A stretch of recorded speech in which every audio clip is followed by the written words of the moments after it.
आज अगदी परफेक्ट प्रमाणात अनारसे कसे बनवायचे ते तुम्हाला दाखवते. काय करायचं, जुना तांदूळ घ्यायचा आणि तो भिजवायचा. आता आपल्याला 3 दिवस हा तांदूळ भिजवायचा आहे. तर 3 दिवस तांदूळ भिजवताना करायचं काय आहे, आज सकाळी जर तांदूळ भिजवलाय तर संध्याकाळी त्याला 4-5 पाण्यातून पुन्हा धुवून घ्यायचं, पुन्हा पाणी घालून ठेवून द्यायचं.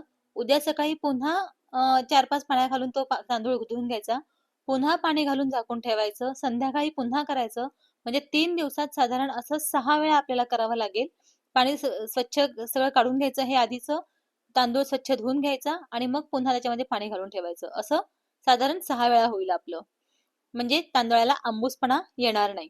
मग 3 दिवसानंतर हा जो तांदूळ आपला तयार झालेला आहे, हा साधारण 1 तासभर फक्त सुती कपड्यावरती वाळत घालायचा.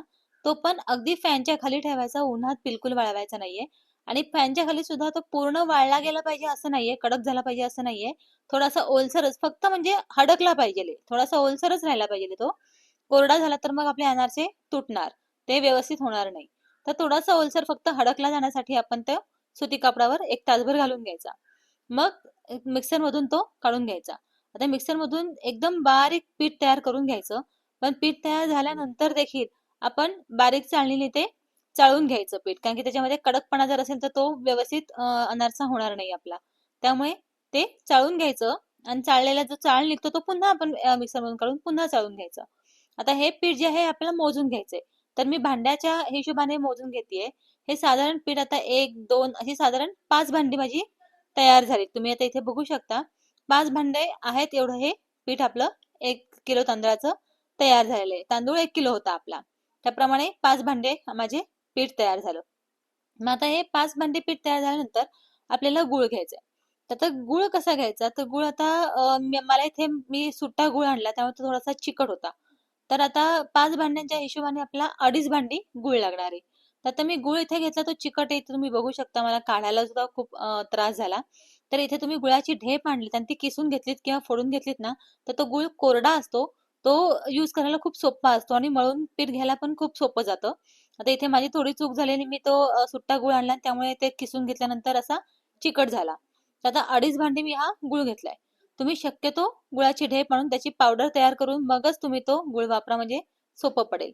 आता हा 2.5 भांडी गुळ घातल्यानंतर ह्याच्यामध्ये मी 2 चमचे फक्त तूप घातलेले आहे, साजूक तूप. आणि आता हे सगळं व्यवस्थित मळून घ्यायचं. आता इथे मी ट्रिक सांगते, सगळ्या बायका साधारण हातानेच हे शेवटपर्यंत मळून घेतात, पण हात दुखून येतो हे मळून मळून, आणि एकजीव असं इतकं पटकन होत नाही. आता इथे तुम्हाला जर काही वेलदोड्याची पूड घालायची असेल तर तुम्ही चमचाभर वेलदोड्याची पूड पण घालू शकता. आता पुन्हा मळून घ्यायचे, तर ते थोडंसं एकजीव करून घ्यायचं आणि सरळ मिक्सरच्या भांड्यातून पुन्हा एकदा काढून घ्यायचं. म्हणजे आपल्याला हातालाही त्रास होत नाही आणि वेळही जात नाही, आणि प्रॉपर पद्धतीने एकदम व्यवस्थित असं एकजीव होऊन येतं हे पीठ तयार. आता हे मळून घ्यायचं व्यवस्थित. मळून झाल्यानंतर याचे गोळे तयार करून घ्यायचे मोठे मोठे. आणि हे गोळे जे आहेत ते हवाबंद डब्यामध्ये ठेवून घ्यायचे. आता ह्याचा मोठा गोळा मी तयार करून घेते, म्हणजे कसं होईल, हवाबंद डब्यामध्ये ठेवल्यानंतर ते आपल्याला 4 ते 5 दिवस तसंच ठेवून द्यायचंय. याला काही बुरशी लागत नाही, आंबत नाही, काही नाही, काही नाही, काही नाही. खूप छान पद्धतीने ते मिक्स होतात. आणि 4-5 दिवस आपण ह्याच्याकडे बघायचंही नाहीये डब्यामध्ये ठेवल्यानंतर. आणि 4-5 दिवसानंतर तुम्ही बघितलं की तर ते प्रॉपर तयार होतं. आता मी इथे डब्यामध्ये ह्या ठेवून घेतेय. आता इथे आईच करते, कारण की मी इथे कॅमेरा पकडलेला आहे, त्यामुळे आईचं मी शूट घेतेय फक्त. तर आता ह्याच्यामध्ये झाकण लावून आपण आता हे 5 दिवसानंतरच उघडायचा आहे हा डबा. आता 5 दिवसानंतर तुम्ही बघितलात तर हे अशा पद्धतीने तयार होतं, तुम्ही बघू शकता. आणि याला काही बुरशी वगैरे येत नाही, असं भीती वाटेल की 5 दिवस ठेवले तर आपल्याला बुरशी वगैरे येते का काय, नाही येत. आता हे आपण व्यवस्थित पीठ मळून घ्यायचं, एकजीव करून घ्यायचं पुन्हा एकदा छान मळून. आणि मळून झाल्यानंतर ह्याचा गोळा आपण फ्रीजरमध्ये ठेवला हवाबंद डब्यामध्ये ठेवून, तर तुम्ही 5-6 महिने काय वर्षभरही ठेवून त्याचे अनारसे जसे लागतील त्याप्रमाणे बनवू शकता. सोपं आहे बनवायला, फक्त वेळ मोडं काम आहे जरा. 5-6 दिवस लागतात पूर्ण पीठ तयार होण्यासाठी, बाकी काही नाही. आता मी हे मळून पुन्हा डब्यामध्ये ठेवून देते. आता जेवढं मला आत्ता लागणार आहे तेवढंच मी वापरणार आहे, बाकी हा डबा असाच फ्रीजरमध्ये मी ठेवून देणार आहे. आता इथे अनारसा तयार करताना खसखस घ्यायची आधी पोलपाटावरती, आणि मग अनारसाच्या त्या पिठाची आपण गोळी तयार करून घ्यायची. पण गोळी तयार करून घेण्याच्या आधी हाताला तूप लावून घ्यायचं, नाही तर ते हाताला चिकटेल आणि आपल्याला थापता पण येणार नाही.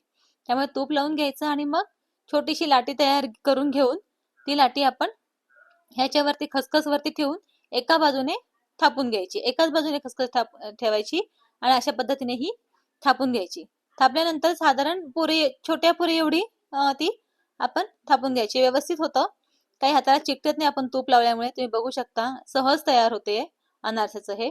आता हे असे मी 4-5 इथे थापून घेते, म्हणजे 4-5 अनारसे आता तयार करून मला दाखवता येतील त्यामुळे. आणि तुपात करायचं, शक्यतो साजूक तूप घ्यायचं. तुम्ही तेलात पण तळू शकता किंवा डालडामध्ये पण तुम्ही तळू शकता, पण साजूक तुपाचा खमंग वास अनारशांना खूप छान लागतो, त्यामुळे साजूक तुपात तळायचं. आता इथे काय करायचं, आपला एक एकच अनारसा तळायचा आहे. त्यामुळे मोठी कढई घेतली, भरपूर तूप घेतलं असं करायचं नाही. खोलगट कढई घेऊन त्याच्यामध्ये थोडंसं तूप घालून अनारसा तळून घ्यायचा. आता इथे माझी एक चूक झाली, मी लगेचच तो अनारसा उलटायला गेल्यामुळे ते काय झालं, तुटला. तर आपल्याला घाई करायची नाहीये उलटताना. तुम्ही इथे बघू शकता मी घाई केली आणि अनारसा तुटून गेला. ठीक आहे, हरकत नाही, चांगलाच होणार आहे तो. पण आता हा तुटलाय. आता मी पुढचा आपण दुसरा व्यवस्थित पुन्हा एकदा करून बघूयात. आता ह्याला मी घाई नाही करणार आहे, ह्याला साधारण एक 2-3 मिनिटं छान तळू देणार आहे, त्याला कडक होऊ देणार आहे. मग त्याच्यानंतर मग मी त्याला उलट करणार आहे. पहिल्यांदा घाई केल्यामुळे तुमच्या समोरच तुम्ही बघितलं कसा तो तुटला ते. हरकत नाही, आता हा अनारसा आपला व्यवस्थित तयार होईल. आता घाई नाही करायची आहे. तर मी असाच हा साधारण लो टू मीडियम फ्लेम वरती ठेवलेला आहे. जास्त मोठी फ्लेम करायची नाही, तर तो खालून जळून जाईल, कारण की खालती खसखस असते. आता इथे 1-2 मिनिटं ठेवून मग मी पलटला. तुम्ही बघू शकता व्यवस्थित पलटता आला, व्यवस्थित तयार होतो. तुम्ही एकदा नक्की ही रेसिपी घरी ट्राय करून बघा, अशा पद्धतीने अनारसे करून बघा आणि मला नक्की सांगा ही रेसिपी तुम्हाला कशी वाटली. वेळ मोडं काम आहे, पण खूप छान अनारसे तयार होतात, घरच्या घरी तयार होतात आणि फार इन्ग्रेडियंट्स पण लागत नाहीत. आता तुम्हाला बघू शकता तुम्ही, आता हा मी दुसरा अनारसा टाकलाय. इथे सुद्धा मी आता जास्त घाई करणार नाही, व्यवस्थित हळूहळू होऊ देणार आहे. झालं, आता इथं एकदा पलटला की हाही अनारसा तयार होईल. छान जाळीदार अनारसे तयार होतात. शक्यतो गुळाचं कूटच वापरा तुम्ही किंवा गुळाची ढेपच वापरा. मी जसं सुट्टा गुळ आणला तसा तुम्ही आणू नका, व्यवस्थित होईल. रेसिपी आवडली असल्यास चॅनलला लाईक, शेअर आणि सबस्क्राईब करायला विसरू नका. भेटूया पुन्हा एकदा अशाच रेसिपीमध्ये. तोपर्यंत बाय.